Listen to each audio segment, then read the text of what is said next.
ہر شعر کے حساب سے مفہوم میں نے الگ سے یہاں پہ مینشن کر دیے ہیں، آپ ان کو نوٹ ڈاؤن کر لیجئے۔ پہلے شعر کا مفہوم میں اس شعر میں ہی تشریح سے پہلے لکھ چکی ہوں، اور اب میں مفہوم نمبر 2 سے آپ کو بتا رہی ہوں، جو کہ شعر نمبر 2 کا مفہوم ہے۔ تو آپ نے چینج کرنا ہو تو شعر کے اکارڈنگ صرف مفہوم چینج کر لیجئے گا، باقی تشریح وہی رہے گی اور حوالہ کلام بھی وہی رہے گا۔ تو آپ بھی اسی طرح مفہوم سارے ایک سائڈ پہ اور تشریح ایک الگ سائڈ پہ لکھ لیجئے گا، اور بعد میں اس کو کمبائن کر دیجئے گا شعر کے اکارڈنگ۔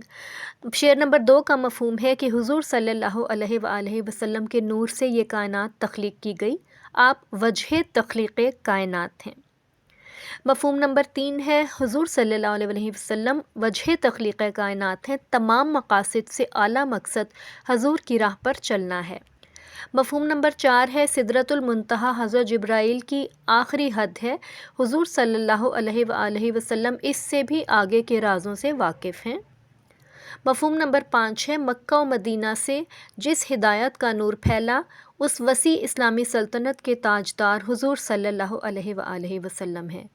مفہوم نمبر 6 ہے حضور صلی اللہ علیہ وآلہ وسلم سارے جہانوں کے لیے رحمت ہیں، آپ صلی اللہ علیہ وآلہ وسلم کی ذات بے مثل ہے۔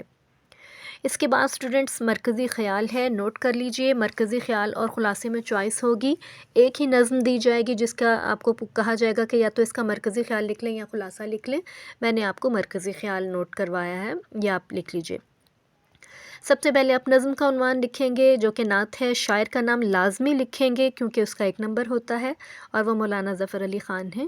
اس کے بعد زندگی کا محور حضور صلی اللہ علیہ وآلہ وسلم کی ذات ہے، آپ صلی اللہ علیہ وسلم دونوں جہان کے لیے رحمت ہیں، آپ صلی اللہ علیہ وآلہ وسلم تمام مخلوق کے لیے ذریعہ نجات ہیں، آپ صلی اللہ علیہ وسلم کا مقام و مرتبہ بے مثال ہے۔ یہ آپ کا مرکزی خیال ہے۔ مرکزی خیال کی لینتھ اتنی ہی ہونی چاہیے جتنی میں نے آپ کو بتائی ہے۔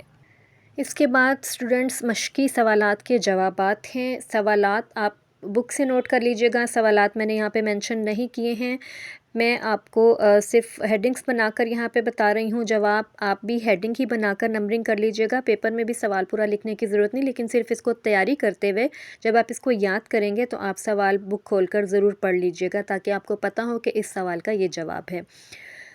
پہلا سوال ہے جس کی ہیڈنگ میں نے بنائی ہے شب تار الست، اور سوال یہ تھا کہ سینہ شب تار الست سے کیا پھوٹا؟ اس کا جواب ہے سینہ شب تار الست سے نور اولین کا اجالا پھوٹا۔ نور اولین حضور صلی اللہ علیہ وآلہ وسلم کی ذات مبارکہ ہے۔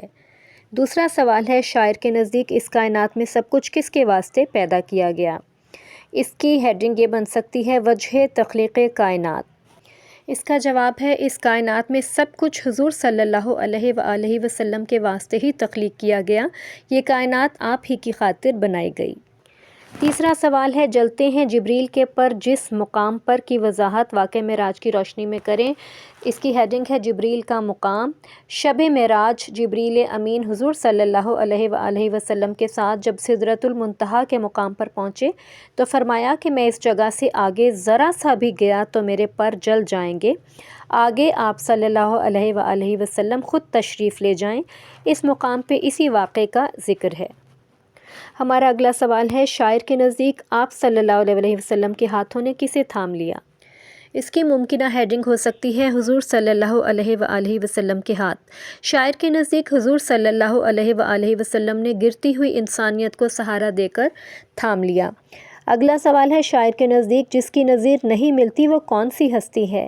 بے نظیر ہستی اس کی ہیڈنگ ہے، وہ ذات مبارکہ جس کی پوری انسانیت کی تاریخ میں مثال نہیں ملتی، وہ صرف حضور کی ذات ہے۔ اگلا سوال ہے شاعر نے اے تاجدار یثرب و بطحا کہہ کر کسے مخاطب کیا ہے؟ تاجدار یثرب و بطحا اس کی ہیڈنگ ہے۔ شاعر نے تاجدار یثرب و بطحا حضور صلی اللہ علیہ وآلہ وسلم کو کہہ کر مخاطب کیا ہے، یعنی آپ صلی اللہ علیہ وآلہ وسلم مدینہ اور مکہ کے سردار ہیں۔ یہ تو ہماری آج کی تشریح تھی، نعت کی آسان ترین تشریح، اور یہ لیکچر آپ کے لیے کتنا ہیلپ فل ثابت ہوا مجھے ضرور بتائیے گا کمنٹس میں، کیونکہ میں نے آپ کا تشریح کا برڈن بہت زیادہ کم کر دیا ہے۔ بجائے اس کے کہ آپ ہر شعر کی الگ سے تشریح کرتے رہیں اور پریشان ہوتے رہیں، میں نے آپ کو شارٹ کٹ طریقے سے ایک معیاری تشریح فراہم کی ہے۔ دوسرے اسٹوڈنٹس کو شیئر کرنا مت بھولیے گا، کیونکہ جو دوسروں کا بھلا چاہتا ہے اللہ تعالیٰ بھی اس کا بھلا کرتے ہیں۔ مجھے ضرور بتائیے گا کہ آپ کو حصہ نثر کے لیکچر چاہیے یا نہیں، اور حصہ غزل کے آپ لیکچرز چاہتے ہیں مزید یا نہیں۔ ویڈیو لائک اور شیئر کرنا مت بھولیے گا۔ اپنا بہت خیال رکھیے گا۔ ملتے ہیں نیکسٹ لیکچر میں۔ اللہ حافظ۔